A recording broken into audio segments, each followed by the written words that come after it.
नाज़रीन, आज मैं आपको रियल लाइफ के एक ऐसे टार्ज़न से मिलवाने वाली हूँ जो कि एक जंगल के करीब गांव में रहता है। ये एक बहुत बाहिम्मत नौजवान है जिसमें हमेशा जब भी कभी पिंजरे वाली खूनी फाइट होती है तो उसके अंदर ये मिक्स मार्शल आर्ट के माहिर के तौर पर मद्दे मुकाबिल को अपने हाथों से ही पछाड़ देते हैं। मैं तकरीबन जब मैं मैट्रिक में ही था इसी दौरान ही शहर जाना हुआ एक दोस्त के साथ, तो मैंने ना टेकन 3 गेम वहाँ पे देखी, वहाँ से ही मुझे शौक पड़ गया। कितने आपने तमगे जीते? काफ़ी ज़्यादा, तकरीबन 200-300 से तो ज़्यादा है मेरे पास। नेशनल भी है, इंटरनेशनल भी है और छोटे लेवल से लेकर बड़े लेवल तक मैंने जीतता ही आया हूँ। नाइजीरिया के साथ खेला हूँ, अफ़गानी को कई दफ़ा मैंने हराया है, ईरानी प्लेयर के साथ भी मैं खेला हूँ। ये बेल्ट कब जीती आप? बेल्ट तो अभी रिसेंटली मुझे कुछ माह ही हुए, KPK में एक इवेंट हो रहा था नेशनल लेवल पे, तो वहाँ पे मैंने कम्पीट किया और फर्स्ट राउंड में मैंने नॉकआउट किया। फर्स्ट राउंड में इन्होंने नॉकआउट किया है और ये बेल्ट जो है उसके बाद इन्होंने जीती है।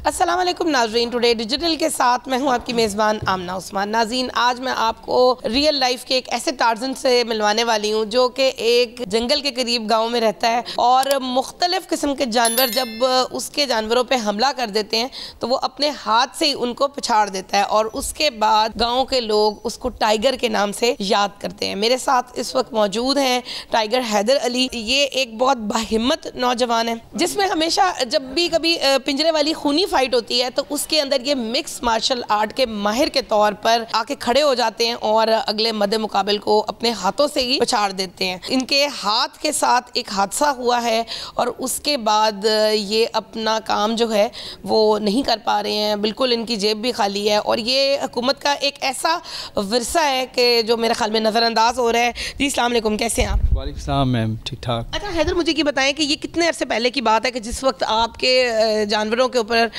मुख्तलिफ़ किस्म के जो भेड़िए और जानवर थे उन्होंने हमला कर दिया और आपने बिना किसी हथियार के उनको पछाड़ दिया?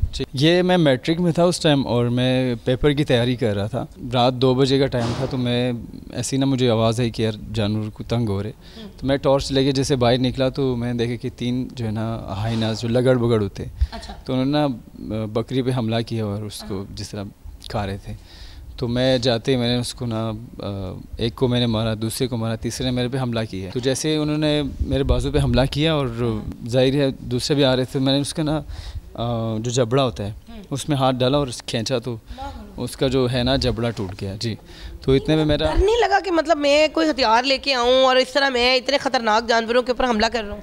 नहीं, बचपन ही उनमें गुजरा है जानवरों में, तो डर मर हमें ये सिखाया जाता था कि जानवर से हम ज़्यादा वो है तगड़े हैं। अच्छा। क्योंकि उनके पास हाथ नहीं है और हमारे हाथ भी है, तो हम प्लस पॉइंट है। तो शुरू से बस हमें ये जो जितनी भी चीज़ें इसमें सर्वाइव करना सिखाते थे। तो फिर क्या हुआ कि अबू लोग भी आ गए इतने में, तो उन्होंने फायर वगैरह किए तो वो भाग गए। अच्छा। लेकिन एक जो है ना उसको मैंने हाथ से जबड़ा जो है वो हाँ जी हाँ जो टूट गया। ज़ख्मी हुए आप भी? मैं भी ज़ख्मी हुआ था, हाँ, हाथ थोड़ा सा हुआ था लेकिन बच गया था। फिर उसके बाद गाँव वालों ने क्या नाम दिया? बस उसके बाद टाइगर वो बोलने, लेकिन असल में टाइगर वर्ड है, लेकिन बस इससे ही मैं मशहूर हो गया फिर। अच्छा, टाइगर से आप मशहूर हो गए। कितनी उम्र से जो है ये लड़ाई करने का, फाइटर बनने का जो है वो काम शुरू हो गया? मैं तकरीबन जब मैं मैट्रिक में ही था इसी दौरान ही शहर जाना हुआ एक दोस्त के साथ, तो मैंने ना टेकन 3 गेम वहाँ पे देखी, तो बच्चे लोग खेल रहे थे तो मैंने भी देखा, तो वहाँ से ही मुझे शौक पड़ गया।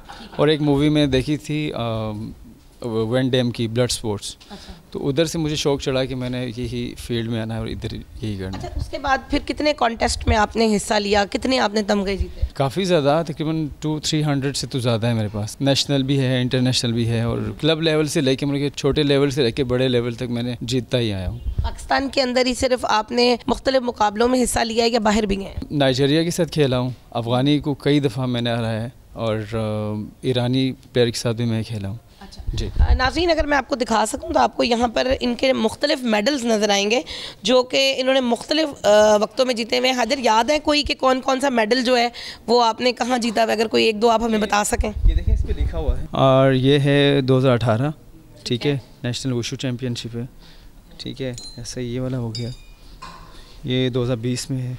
तो ऐसे सभी काफ़ी ज़्यादा मेडल्स है घर में पड़े हुए, ये तो मेरे पास इधर थे। और तो ये बेल्ट कब जीती आप?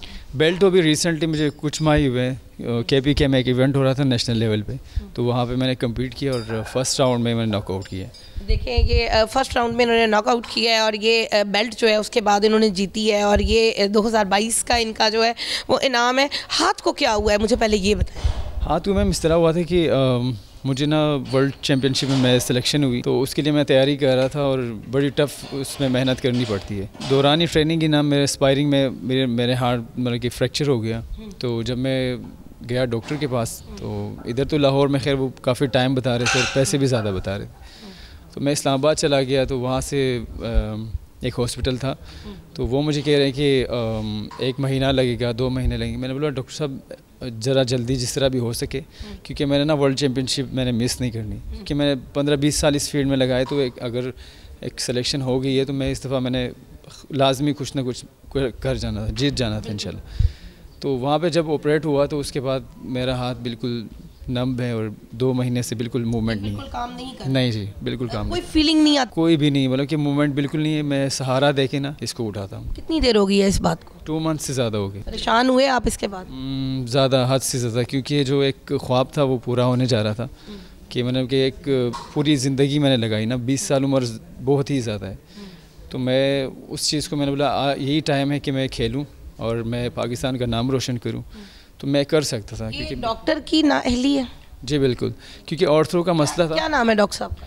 डॉक्टर आमिर नवाज़। और ये कहाँ पे होते हैं? ये बेनज़ीर हॉस्पिटल में थे, पिंडी में। तो उसके बाद उन्होंने उधर तो ऑपरेट नहीं किया, लेकिन उनकी साथ में क्लिनिक था, वहाँ पे उन्होंने ऑपरेट किया। क्या कहा उन्होंने कि उनको मैंने थोड़े पैसों को बताया कि मेरे से पैसे ले लें आप और ये ऑपरेट कर दें, क्योंकि मेरा इवेंट मेरे लिए बहुत ज़रूरी है। तो उन्होंने बोला ठीक है, उसी दिन ही ऑपरेट कर दिया था उन्होंने। हाँ जी, लेकिन ये मसला जो है वो ऑर्थो का था, उन्होंने ऑर्थो को ही इसको किया है? हाँ, लेकिन ऑर्थो का मसला था, लेकिन अभी नर्व्स का मसला बन गया है। अच्छा। तो मैं अभी न्यूरो सर्जन के पास गया था, तो वो भी उसी तरह जैसे कि पाकिस्तान में होता है कि सरकारी डॉक्टर जलीली करते हैं, तो अभी इसका प्राइवेट ही कोई हल निकालेंगे, क्योंकि सरकारी में महीना 2 लगाते हैं। अभी 2 महीने हो गए और मेरा हाथ बिल्कुल मूवमेंट बिल्कुल नहीं जी। नाज़रीन, आप मेरे उक़ब में देख सकते हैं कि हैदर और उनके साथी इस वक्त फ़ाइट कर रहे हैं। हैदर के अंदर आपको बहुत जोश और जज्बा नज़र आ रहा होगा, और ये हिम्मत है, ये वो बहादुरी है जिस बहादुरी के साथ ये लड़ते हैं, बावजूद इसके कि इनकी फ़ैमिली इनके अगेंस्ट रही है इस सब मामले में, लेकिन अपने हाथ के साथ ये बहुत मजबूर हो गए हैं और बहुत परेशान हैं। खुदारा कोशिश करें कि अगर पंजाब हुकूमत या वज़ीर-ए-आज़म पाकिस्तान में से कोई भी साहिब इख्तियार इस वीडियो को देख रहा है तो इस बच्चे की, इसके मुस्तकबिल के लिए ज़रूर मदद करें, ताकि ये पाकिस्तान का नाम रोशन कर सके। मुझे दीजिए इजाज़त, अल्लाह हाफ़िज़।